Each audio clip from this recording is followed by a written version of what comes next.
Right, okay, we're going to start putting people in the promoted panellists. First question is going to be Ben Ransom. First 3 questions from Ben Ransom from Sky, and then we'll go to Samashu, followed by James from TalkSport. Again, you please, if you want to ask a question, use the hands up mechanism, and we will come to you to the panel. So Ben, you're up first. Lovely, thank you. Good afternoon, Jurgen. Hello. Without wishing to go over the same ground again, I know that the Liverpool supporters and everyone in football would really like to know how Virgil is getting on. Have you got an update on his condition and whether he has had surgery or not yet, and when that's likely to happen, if not? Oh, yeah, I can understand that people are interested in that, and we saw Virgil was here. He's okay. But about when the surgery will happen and stuff like this, I don't think it makes sense that we give pretty much a time schedule every day. But it will be fine and will happen in an appropriate time. And so that's it pretty much. But he's as good as possible. And now he has been fully assessed. Do you have a better idea about how long he'll be out for? Well, that's the next one. No, we don't even want to know it, to be honest. It will take time, that's clear. But in the end, it's really like this, that all people are different, and so we should not limit that by saying for him it was that long, for him it was that long. I think it makes sense from a specific moment in the recovery and the rehab time that he really... that then it becomes individual, because then everybody copes different with it, and each body, and that's why no need for. And just finally then, on your squad for this weekend, any further injuries, or how is anyone likely to come back? For example, is Alisson possibly in line to return this weekend? So let me say it like this with the others. So apart from Ox and Verge, obviously, and maybe Costas, who gets closer and closer, but it's not at all in contention for this game or for the next one. So all the others we have to see day by day, pretty much. It's a lot about a lot of discussions, conversations, I would say, not discussions, with the medical department. For who it makes sense and for who it's too early, and for who, all these kind of things. So that's the time we are in with the games we have. If somebody's injured for 2 weeks, that could mean 5 games, and it's still not a serious injury, but that's it. So I don't know in this moment who will be available. But my last information was that with the boys who played the other night, they are all fine. So they are okay, and the rest we will see. Thank you. Thank you. Okay, thank you. We'll go to Sam Ashu for the next 2 questions. Sam. Hi, good to see you. Hi, Sam. In terms of Premier League football, at least, it's pretty much a game a week or so for the next 5 weeks. With that in mind, do you expect results and performances overall in the Premier League to return to a little bit more of normality, or with the continuation of no fans, should we still expect big scorelines and slightly strange scorelines at times? I don't know. I don't know. Really, I didn't even think about it. It's not. We are not too much interested in score lines, strange score lines now. I think it's just about make sure that you have a good chance to win the game, and not whichever result it means. So we are obviously not the team who wants to concede a lot, stuff like this, and but we know goals can still happen. So on either side, and that's the situation. So I have no idea what will happen in the Premier League. We really we make not a real difference between Premier League and Champions League, because it's just 3 days pretty much all the time between the games, and so we just wake up, recover, and yes, today is it possible to have kind of a session? Use that, because it's completely different. Ajax and Sheffield United is the way they play is completely different, and Sheffield United deserves a lot of attention for what they do, because they are really good in that. And even when the results were so far not exactly how they wished for, but the performances were not that bad. I'm pretty sure Chris Wilder knows that, and so. They will build on that, and that makes it for us tricky. And they had a full week to to prepare the game, and with all the strength they have in set pieces anyway, they had time for working on that as well. So it will be a tough one for us, and like it always was against Sheffield, obviously, and that's why we are completely focused on this game and don't think about the general situation in the Premier League. Chris Wilder has said that Ryan Brewster may well start tomorrow. He's obviously a player that you know very well. How much does the fact that you know his game inside out help with your preparations ahead of tomorrow's game? We all know him very well, and that's the problem. We know how good he is, and that's the situation. So, and how always when a boy, especially like Ryan, who's really our boy, okay, maybe I have to say used to be our boy, whatever, but still we feel it the way, means that always I wish them really the nearly perfect Premier League season. That means, okay, he couldn't have played 36 games, but if then 36 world-class games in 2 days off, pretty much, and that's always the games when we play them, and I hope for this day. But I'm not sure that will happen. So we need to be 100% focused if he starts, but not only him. Come on, they have really, how I said, Sheffield United is doing really well, and it's not unlikely that something like what happened to them now result-wise, they had a pretty tough start from fixtures-wise, and so it's normal. I'm pretty sure Chris is calm enough to know all the good things they did are still good, and they still just have to keep them going, and that's what they will try, and that makes it really a very intense game. It's Sheffield, yeah. So the way they play is, if you want to win the game, you have to be intense yourself, and that's it. And if Ryan is then on the pitch, yes, then we know that we should not let him finish at all, because from wherever he gets the ball, he is a natural finisher, and that's his biggest threat. Thank you very much. Thank you, Sam. We'll go to James. After this, we've got James Mountford and Carl Markham, and as it stands, that will be it for the Open if people don't use the hands-up mechanism. So, James, your question for TalkSport. Jurgen, it felt like a really significant win on Wednesday night. Things obviously didn't go your way for a number of reasons last Saturday. So how much confidence do you and the squad take into this game tomorrow?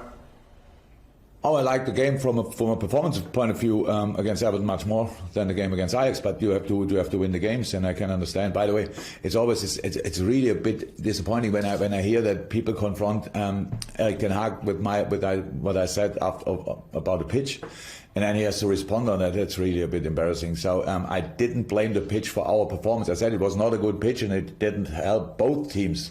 So. But who is interested in the truth nowadays? And that's the thing. So, but 1 week ago we played a sensational game in really difficult circumstances, and I like that a lot. So we don't struggle with confidence or whatever. It's just we have to make sure that we are ready for this game physically and mood-wise, and so that's what we do for years already, which is the biggest challenge, to make sure that you're always ready. But this is the next one. It's Anfield against Sheffield United. It's tough. Make sure you're ready, and then we have a chance. Can I just ask you about how things changed with Fabinho playing at centre-back? Obviously he's a different player to Virgil van Dijk. You said he enjoys playing there, but how much does that change things from a defensive point of view? They're different players, but both can defend, so that's good. That helps, obviously. Yes, we all know that Fab can play this position. He played it this season before. I don't know which year, but against Bayern, for example, in a home game. And he played absolutely great. So I'm not surprised that he can play the position, but it's all about getting used to each other. How I said, this line before the Ajax game, I don't think played together exactly like this, and that makes it, of course, there's a lot of things from an organization point of view, and you cannot talk about it or exchange notes about it. It's just to feel that's right, that's wrong, he's doing that, high line, lower line, and all this kind of stuff. So that's why I said there's a lot to improve, because these boys need to get used to each other. But he can play the position, but that's it. Okay, fantastic. Then we've got James Mountford, and then we're finishing out with Carl Markham in the absence of any more hands. So James, you're two, and then I'll go to Carl. Hello, Jurgen. You've been away from Anfield for a couple of games. How much are you looking forward to returning there? And 61 league games now unbeaten at Anfield. Oh, I thought we can do one press conference without mentioning that. Yes, we are looking really forward to play at home because I think we have now 3 home games in a row, if I'm right. That's great. Actually, if you ask me, we could play 36 times at home. I just love Anfield. It's a great place. I love our dressing room. I love all the things there, and I love the atmosphere even when the people are not in, because it's just our home. Yes, we are really looking forward to it. Can I just ask you about Rhys Williams and defensive problems notwithstanding with injuries? What has impressed you about him? Because he's a player who's gone from the National League North last season, albeit on loan, to now playing just a couple of minutes, but a couple of minutes in the Champions League. Yes, that's a nice story, huh?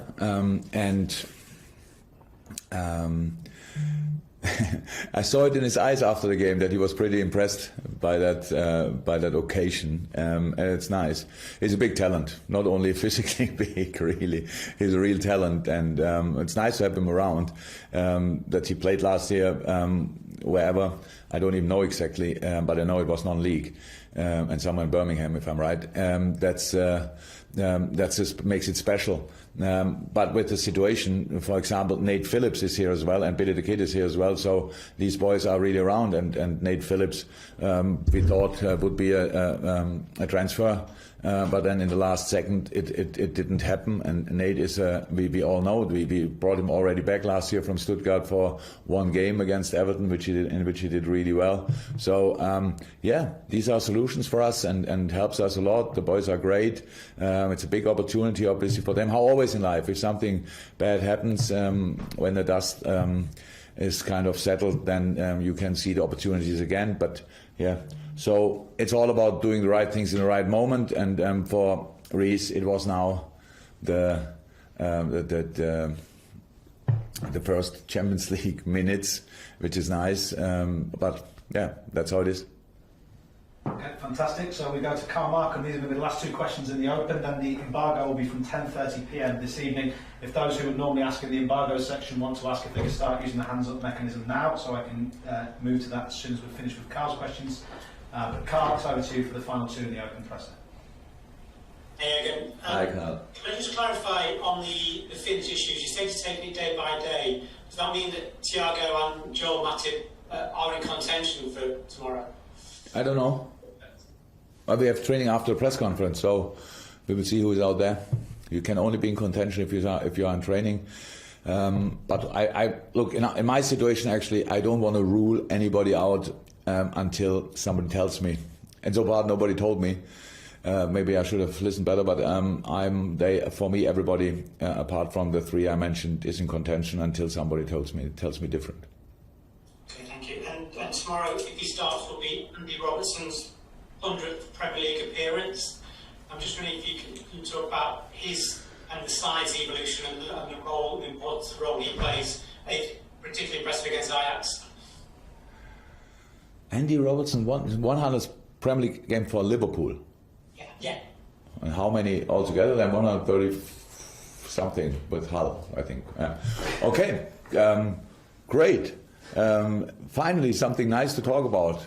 Where can I start? With Mr. Robertson, so it's great. This is a very wonderful story. I don't want to go back to his beginnings, but from the moment when he arrived here, it's a wonderful story. And yes, he established himself on a really high level. And it's much too early to make any resumptions or whatever. But so far, it was absolutely good, or even better. So I like him as a person very much. He's pretty chatty. I think we had a few words at Amsterdam. So I was shouting at him like a devil. And Robbo's character is then he cannot hold completely back to respond. But he's like me as well. The game is over and then it's all fine. So as long as you keep yourself together, but that's all good. So I like working with him because he's a brilliant character and a super player. Just quick, do you like that from players? When they respond to you and no. It's not about do I like it. It's just no. It's not a conversation usually. So it's just so sometimes in the game, in this game especially, it was not about exchanging informations. It was about actually kicking their ass. That they go for it, because the game was still open and it was hard for the boys, and obviously Robbo got a proper knock on his chest, so it was slightly difficult to breathe and all these kind of things. And then human beings are like this, and you feel a bit sorry for yourself, or feel a bit of self-pity, whatever. Oh, it hurt so much, and then somebody needs to tell you, yeah, we can talk about that after the final whistle. And that was pretty much my job, and the only problem was Robbo was directly next to me. And that, yeah.